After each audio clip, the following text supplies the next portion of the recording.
We're back with more Just for Laughs.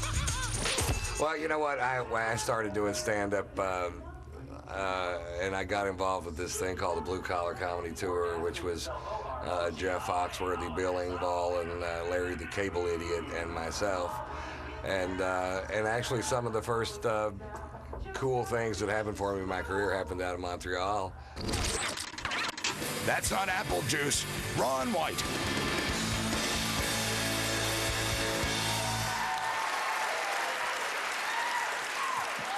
Thank you very much. It's great to be back in Montreal. One of the best backdrops for a debacle I've ever seen in my life. I went out last night. I got so drunk. I woke up this morning and somebody had my pants.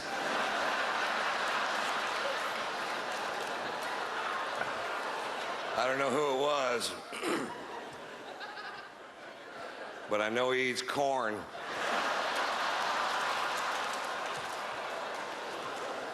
I'll try to tell you this story. This happened on Tuesday. I was at PetSmart going home in the car with my wife and 2 dogs, and she says, I got to stop at the bank. I'll be 5 minutes, but there's no such thing as 5 minutes. And I know the dogs need to pee, and at our bank there's one piece of manicured lawn, and it has 2 signs that both say, no dogs. So I took my dogs over there. This guy comes waddling out of the bank with a big scowl on his face, and he goes, the sign says no dogs. I said, the sign's wrong.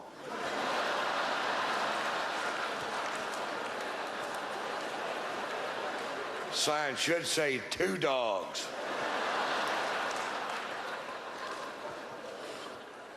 I flew here from Los Angeles, and I always avoid the self-service line, and they were nice enough to fly me first class. And the line was long in first class, and there was nobody at that kiosk, and I don't really know how to use those things, but I opted for it. And I get over there, and it's just a kiosk with a computer terminal, and I don't want to touch it because it's got grease and dirt, and what I can only pray to Jesus is meringue.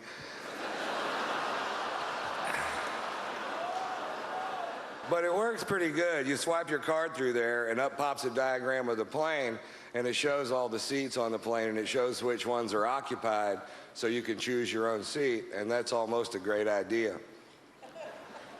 What would make that a great idea is if there was a photograph of the person sitting in that chair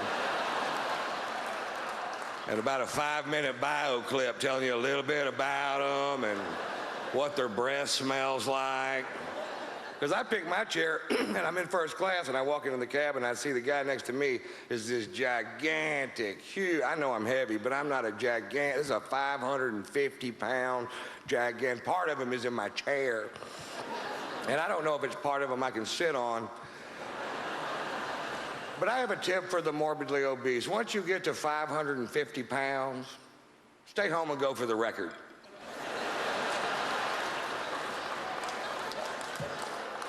So I tour all the time.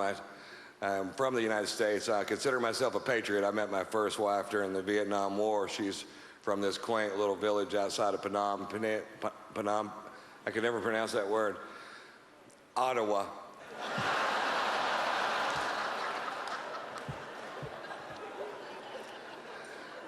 I love to tour with my wife. I only have sex with my wife. I've been married 3 times, and that has not always been my policy.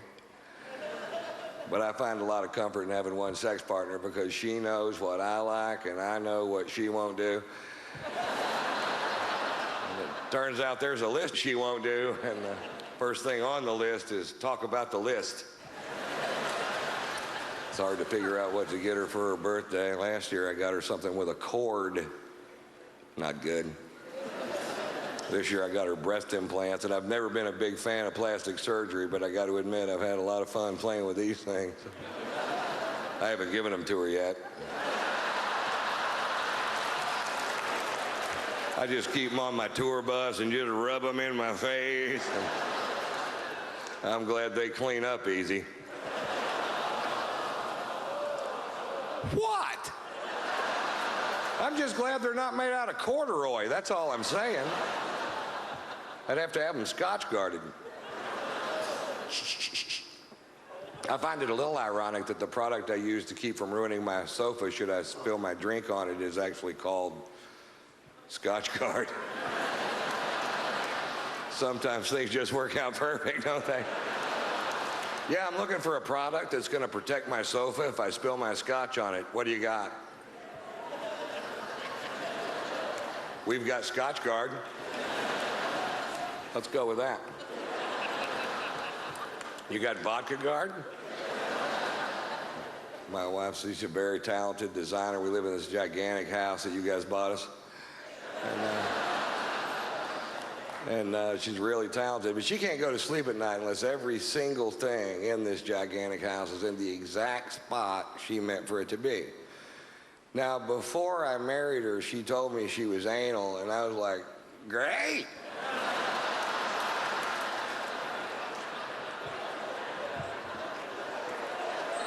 It turns out there's two kinds of anal. And she's the wrong one. We were watching CNN the other night, and they were doing a story about NASA and about that astronaut lady that went crazy and tried to kill that other woman. Really funny. And it wasn't just about that, but it was about NASA and how they're just not as thorough as you'd think they would be, and they're always backing up and covering their tracks, which they are. And I guess because so many women are going into outer space, they've just allotted $10 million for a study to see if there are any dangers in a woman suffering from PMS to have her menstrual cycle in zero gravity. I'm like, hell yeah, there are dangers. In a weightless environment, the psycho bitches can fly. Thanks for playing along. I hope you enjoyed it. You guys were fantastic, man. I'll come back to Montreal as soon as